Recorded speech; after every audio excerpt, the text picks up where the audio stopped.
Analysis जो है वो टेस्ट देने से ज्यादा इंपॉर्टेंट हो जाता है। क्यों? क्योंकि आपको पता चल पाती है कि आपकी खामियां कहां है। जितना टॉपर पूरे साल में किया होगा ना, उतना तुमने पूरे 50 दिन में कर लिए हैं।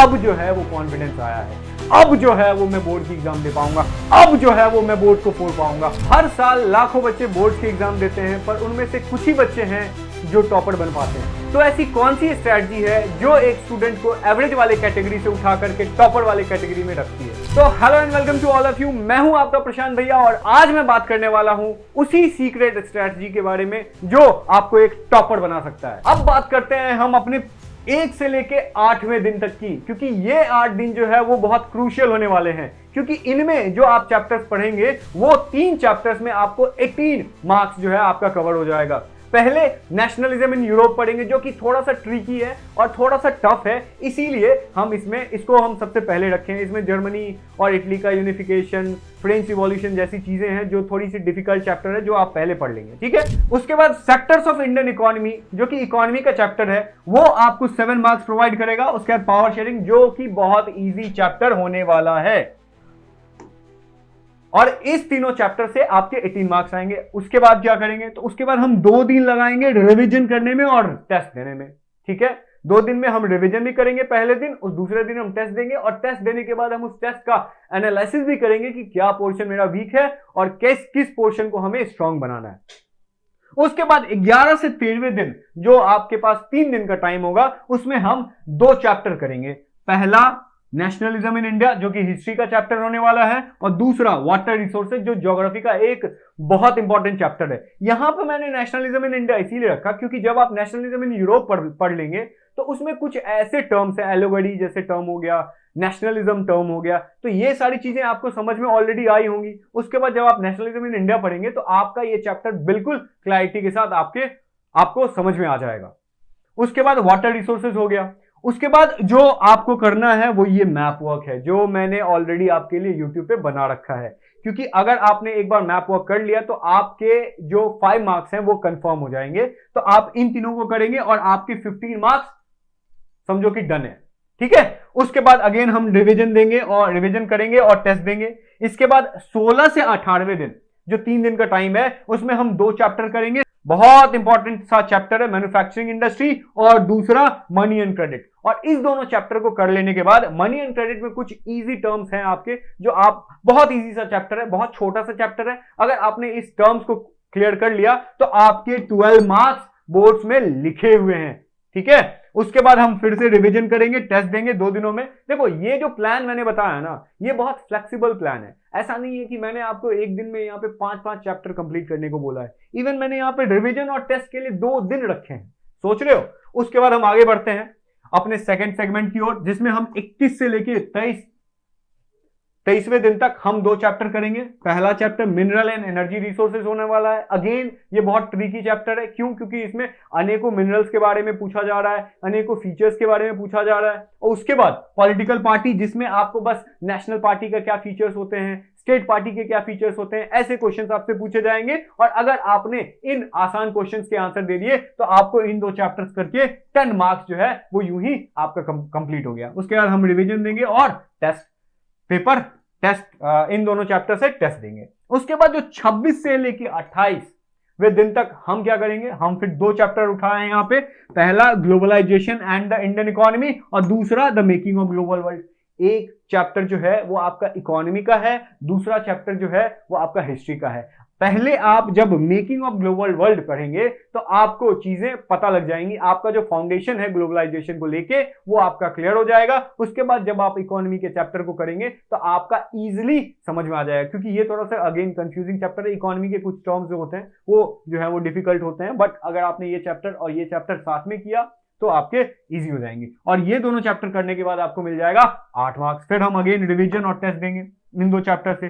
फिर जो 31 से 34 तक का स्लॉट है उसमें हम क्या करेंगे? उसमें हम फेडरलिज्म करेंगे जो कि सिविक्स का एक बहुत ही छोटा सा और बहुत ही प्यारा सा चैप्टर है, जिसमें जो कॉन्सेप्ट है ना वो अगर आपने एक बार अच्छे से पढ़ लिया तो वो कॉन्सेप्ट आपके जीवन भर रहता है, ठीक है। उसके बाद हमने फेडरलिज्म कर लिया, डेवलपमेंट कर लिया, इकोनॉमी का पहला चैप्टर जो है print culture and the modern world कर लिया। ये थोड़ा सा जो है देखो इसमें जो जिस तरह से हमने चैप्टर को साथ में रखा है वो इस तरह से रखा है ताकि देखो फेडरलिज्म बहुत इजी चैप्टर है, डेवलपमेंट भी इजी चैप्टर है। इस दोनों इजी चैप्टर करने के बाद आपका जो दिमाग है ना वो थोड़ा सा शांत हो जाएगा, और फिर आप जब ये डिफिकल्ट चैप्टर प्रिंट कल्चर जो थोड़ा सा वेग चैप्टर है, इसमें बहुत सारी टर्म्स है जो आपके ऊपर से चला जाएगा, ये करेंगे तो आपके लिए आसान होगा। अगर मैं यहीं पे तीनों चैप्टर आपके डिफिकल्ट ही देता फिर आप पढ़ते ही नहीं, ठीक है। तो ये तीनों चैप्टर करेंगे और आप 8 मार्क्स लेके आ जाएंगे, फिर रिवीजन और टेस्ट करेंगे।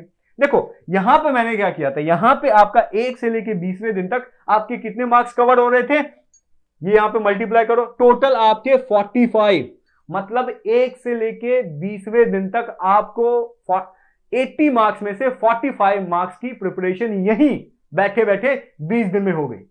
समझ रहे हो, आप पास कर गए। उसके बाद फिर आगे के 15 दिन में क्या किया हमने, 20 दिन का हो गया, फिर अगले 15 दिन में हम क्या करेंगे, फिर हमने 26 मार्क्स के सिलेबस को कंप्लीट किया। मतलब यहां पे आपने एडवांस लेवल की तैयारी की है, 45 मार्क्स में आप पास हुए। उसके बाद आपने 15 दिन अगर और मेहनत करा आपने, तो फिर यहां पे आपको 26 मार्क्स जो है वो मिल जाएंगे। मतलब 45 और 26 कितना होता है, मतलब आपने 71 मार्क्स का तैयारी आपने 35 डेज में कर लिया, और अब आप एडवांस बन चुके हैं, अब आप एबव एवरेज स्टूडेंट बन चुके हैं। उसके बाद जो हमारा लास्ट सेगमेंट है वो है 36 टू 38 डे, जो 3 दिन का होगा। उसमें हम 2 चैप्टर करेंगे, जेंडर, रिलीजन एंड कास्ट। इसमें सिर्फ जेंडर के बारे में समझना है, रिलीजन के बारे में और कास्ट के बारे में। ये तीनों चीजों के बारे में अगर आपका कॉन्सेप्ट क्लियर है या चैप्टर क्लियर है, और इससे आपको 3 मार्क्स मिल जाएगा। फिर forest and wild life resources, ये थोड़ा सा टफ चैप्टर है, इसमें बहुत सारे आपके टर्म्स मिलेंगे, और इसमें जितना ज्यादा आप मेहनत करेंगे उतना कम मार्क्स आपको मिलेगा। ये थोड़ा सा इसमें चीज है, तो इस पे ज्यादा मेहनत नहीं करना है। 1 मार्क्स का आएगा, ठीक है, आराम से ऊपर ऊपर से एक बार देख लेना, कंप्लीट कर लेना। उसके बाद रिवीजन टेस्ट करेंगे हम इन दोनों चैप्टर का। उसके बाद जो 41 से लेके 43 डेज के अंदर में जो हम करेंगे वो क्या करेंगे, रिसोर्स एंड डेवलपमेंट। ये कौन सा चैप्टर है बच्चों, ये है ज्योग्राफी का पहला चैप्टर। देखो मैं जिस ऑर्डर में आपको करा रहा हूं ना वो आप ही के लिए बेनिफिशियल हो सकता है। क्यों, क्योंकि मैं जो ज्यादा स्कोरिंग चैप्टर है उसको मैंने पहले रखा है, और जो कम स्कोरिंग चैप्टर है उसको मैंने बाद में रखा है। और ये जो रिसोर्स एंड डेवलपमेंट है, अगर आप वैसे ही ज्योग्राफी के बुक्स को पलटते तो आपको पहला चैप्टर रिसोर्स एंड डेवलपमेंट मिल जाता। आपने पहला चैप्टर पढ़ा, फिर दूसरा चैप्टर पढ़ा, सीक्वेंस में पढ़ते। रिसोर्स एंड डेवलपमेंट से सिर्फ 1 मार्क्स का क्वेश्चन पूछ रहा है। यही तो वाइज डिसीजन है, यही तो स्मार्ट वर्क है जो आप करने से रुक रहे हो, जो आप करने से बच रहे हो, जो एक टॉपर ही जानता है। क्यों, क्योंकि उसके भैया, उसके चचा, उसके टीचर्स जो हैं उनको पर्सनली गाइड करते हैं, और आप नहीं हो पाते हो। लेकिन टेंशन और बच्चों, क्योंकि मैं प्रशांत भैया इसी चीज में आपका साथ देने वाला हूं, ठीक है। तो इसमें ये 3 चैप्टर करेंगे, रिसोर्स डेवलपमेंट, एग्रीकल्चर और आउटकम्स ऑफ डेमोक्रेसी, जिससे आपको 6 मार्क्स के क्वेश्चन हो जाएंगे। उसके बाद रिवीजन टेस्ट करेंगे। ओके, तो अभी तक आपका जो है वो पूरा सिलेबस तैयार हो चुका है, और अब जो बाकी के 5 दिन बचे हैं हमारे पास, उस 5 दिन में हमें क्या करना है। सबसे पहले तो एक बार आप पूरा रिवीजन कर लोगे, उसके बाद आप फुल लेंथ टेस्ट दोगे। फुल लेंथ टेस्ट इसीलिए इंपॉर्टेंट है क्योंकि आप जब क्वेश्चन कर रहे होगे ना तो वो क्वेश्चन आपको बोर्ड की याद दिलाएंगे।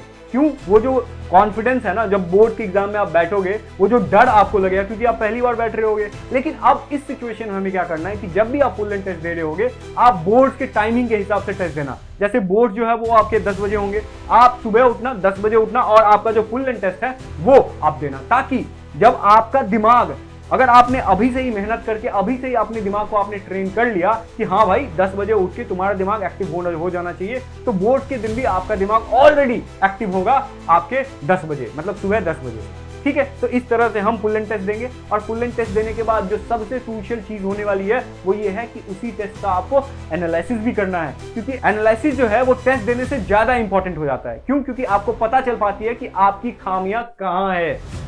एक बार आपको खामी पता चल गया, इसीलिए देख रहे हो 2-2 दिन का मैंने यहाँ पे गैप दिया है कि पहले दिन आप टेस्ट दोगे, दूसरे दिन आप उस जब टेस्ट का एनालिसिस, देखो पहले दिन आपने टेस्ट दे दिया, उसी दिन आप एनालिसिस भी कर लो, और एनालिसिस में आपको जो पता चले कि हाँ फलाना चैप्टर में फलाना टॉपिक जो है वो मेरा कमजोर है, तो अगले दिन उसी टॉपिक को करना है, ठीक है। और इस तरह से 50 डेज में आप फुल प्रूफ तैयार हो जाओगे। आपके पूरे सिलेबस कंप्लीट हो चुके हैं, पूरे सिलेबस का रिवीजन हो चुका है, उसके बाद हमने क्वेश्चन की प्रैक्टिस कर ली है और टेस्ट तक दे दिया है भाई। और एक टॉपर को और एक एवरेज स्टूडेंट में जो तुम थे अभी तक, उन दोनों में क्या डिफरेंस है? कुछ भी डिफरेंस नहीं रहा, क्योंकि जितना टॉपर पूरे साल में किया होगा ना उतना तुमने पूरे 50 दिन में कर लिए हैं, और अब तुम्हें एक अच्छा मार्क्स लाने से कोई नहीं रोक सकता है। और मान लो कि तुम टॉपर नहीं भी बने, तो इतना तो कॉन्फिडेंस है ना भाई कि पहले इस 50 दिन के स्ट्रैटेजी को फॉलो करने से पहले जो तुम्हारी हालत थी और 50 दिन के स्ट्रैटेजी फॉलो करने के बाद जो हालत होगी ये तुम खुद में जांच पाओगे। जब तुम